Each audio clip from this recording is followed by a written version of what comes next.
What's up, guys? A Rouge Bludger here with Unashamed Gaming, bringing you finally a Black Ops 3 gameplay. I know it's been a while for me. I do apologize about that, as I did the other day.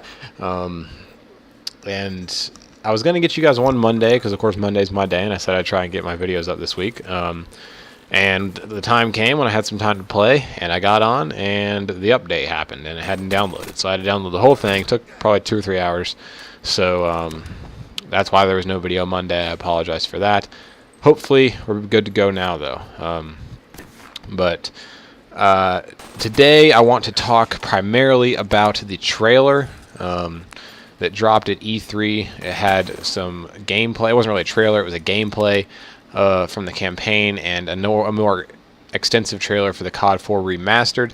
All I want to say about the COD 4 Remastered portion is that it looks excellent. It looks absolutely beautiful, and I can't wait to play it. The nostalgia is already coming, and I can already tell that it's going to be good. But let's focus on the Infinite Warfare campaign gameplay that we saw from E3 yesterday. Well, 2 days ago now. Monday was when it came out, Monday night sometime.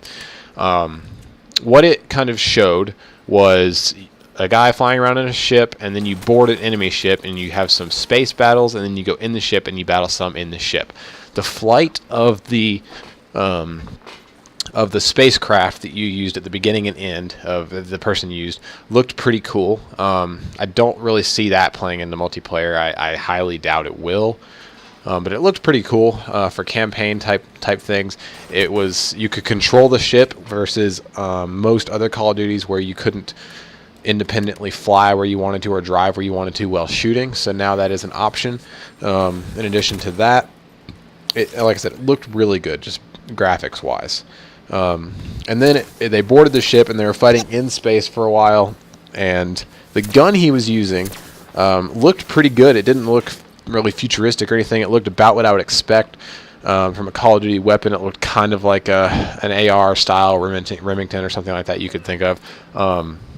The way it sounded and the way it looked very Call of Duty like, I guess I could say. But when they were fighting in space, of course, there was no gravity, and they did have some boosting, and the biggest use that they were trying to show off, I think, was the grappling hook, which could be used to move from one place to another as well as kill people with it. I don't know if that will be used in multiplayer or not, but it looks kind of interesting. I don't really want to see it in multiplayer, but maybe if it had the range of like a shotgun to where it was basically essentially a shotgun, then I don't think it would be that big of a deal. It could make for some cool clips and things like that, or maybe a lethal grenade of some sort. But we'll see when the time comes about that. I imagine it being similar to a spike grenade in Advanced Warfare if you were to use it as a lethal or something like that. But beyond that, they went inside and boarded the ship, and they turned on gravity. And when gravity was turned on in the campaign, I did not see any boosting, and the battles that took place looked exactly reminiscent of a boots-on-the-ground Call of Duty campaign battle. The guy had to crouch and stand up and shoot and things like that, simply or the same way that he would have before with a boots-on-the-ground Call of Duty. And you also got to look at a second gun. It was a submachine gun looking thing. It was actually a laser gun, but that doesn't really affect much, I don't think, as long as it works the same way as a regular gun. And it looked very reminiscent of the Weevil that we have in this game, except maybe a little bit higher rate of fire. Now, that being said, the guns together, the two guns I saw, like I said, it looked really good. And the combat style looked very Call of Duty like, more so than Black Ops 2 or Black Ops 3 did, which I'm not saying anything negative about Black Ops 3. I'm just saying that I think the combat that I saw where there was boots on the ground in the campaign looked about perfect for what I want to see. I don't know how that's going to factor in multiplayer. Nobody does. We probably won't find out until September at COD XP reveal of multiplayer. I don't know how that Tempest shot just now hit, but let's just go with it because we're rolling with the video. I don't expect we'll learn much more about thrusting in multiplayer when it comes closer to, until it comes closer or happens to be COD XP. Something me and Enos talked about earlier today was the possibility of maybe having some maps be more thrusting accessible and some maps be regular boots on the ground maps, so you have a mixture within the game. I think that could maybe increase the skill gap, definitely, because you have to have people who can learn how to play both and switch back and forth consistently. You have to know whether or not you're on a map with thrusting or a map with not. And those who can switch back and forth from game to game are going to be more rewarded for their abilities than somebody who gets in the mindset of, oh, I can jump 20 feet all the time. That's not necessarily the case.